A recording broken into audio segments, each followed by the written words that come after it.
Riya, good morning. മഴയൊന്ന് മാറി നിൽക്കുകയാണോ? ദുരിതാശ്വാസ ക്യാമ്പുകളൊക്കെ പലയിടങ്ങളിലും എറണാകുളം ജില്ലയിൽ തുറന്നിട്ടുണ്ടായിരുന്നു. ഇപ്പോഴെങ്ങനെയുണ്ട്? ഏത് വിധത്തിലാണ് പലയിടങ്ങളിലും നിർദ്ദേശങ്ങൾ നൽകിയിരിക്കുന്നത്?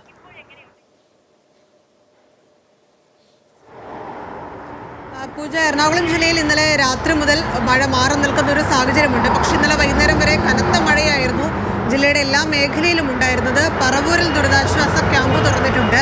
നിലവിൽ ഒരു കുടുംബത്തിലെ 4 അംഗങ്ങളെയാണ് ആ ദുരിതാശ്വാസ ക്യാമ്പിലേക്ക് മാറ്റിയിരിക്കുന്നത്. അതോടൊപ്പം തന്നെ എറണാകുളം ജില്ലയുടെ നഗരപ്രദേശത്തും ഒരു ക്യാമ്പ് തുറന്നിട്ടുണ്ട്. അങ്ങനെ 2 ക്യാമ്പുകളാണ് എറണാകുളം ജില്ലയിൽ തുറന്നിട്ടുള്ളത്. പക്ഷേ ഈ പറഞ്ഞതുപോലെ മഴ മാറി നിൽക്കുന്നത് കൊണ്ട് തന്നെ വെള്ളക്കെട്ടിന് അല്പം കുറവ് വന്നിട്ടുണ്ട്. പറവൂർ മേഖലയിലൊക്കെ വീടുകളിലേക്കടക്കം വെള്ളം കയറുന്നൊരു സാഹചര്യം ഉണ്ടായിരുന്നു. പക്ഷെ മഴ മാറി നിന്നുകൊണ്ട് വെള്ളം ഇറങ്ങുന്ന ഒരു ആശ്വാസകരമായ സാഹചര്യമാണ് ഇന്നത്തെ രാവിലെ ഉണ്ടായിട്ടുള്ളത്. അതേസമയം മഴ വീണ്ടും കനത്തു പെയ്താൽ ഇന്നലത്തെ സമാനമായ സാഹചര്യത്തിലേക്ക് കാര്യങ്ങൾ മാറും.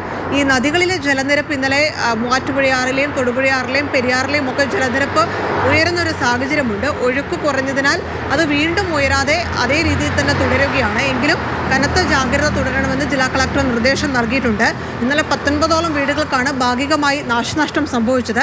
കനത്ത മഴയുണ്ടായിരുന്നു. വീടുകളുടെ മുകളിലേക്ക് മരങ്ങൾ കടപുഴകി വീഴുന്ന സാഹചര്യമുണ്ടായിരുന്നു. കോതമംഗലം, മൂവാറ്റുപുഴ, തൊടുപുഴ അടക്കമുള്ള ജില്ലയുടെ ഇടുക്കിയോട് ചേർന്നുള്ള എറണാകുളം ജില്ലയോട് ചേർന്നുള്ള മലയോര മേഖലയിലൊക്കെ റോഡുകളിലേക്ക് മരം കടപുഴകി വീഴുന്ന ഒരു സാഹചര്യമുണ്ട്. അതുകൊണ്ടാണ് രാത്രിയിൽ മലയോര മേഖലയിലൂടെയുള്ള ഗതാഗതം അത് ശ്രദ്ധിക്കണം, പരമാവധി ഒഴിവാക്കണം എന്നൊരു നിർദ്ദേശം കൂടി ഇന്നലെ ജില്ലാ കളക്ടർ നൽകിയത്. എന്തായാലും തീരമേഖലയിലും മലയോര മേഖലയിലും കനത്ത ജാഗ്രത തുടരുന്നു. മഴ മാറി നിൽക്കുന്നത് അല്പം ആശ്വാസകരമാണ്.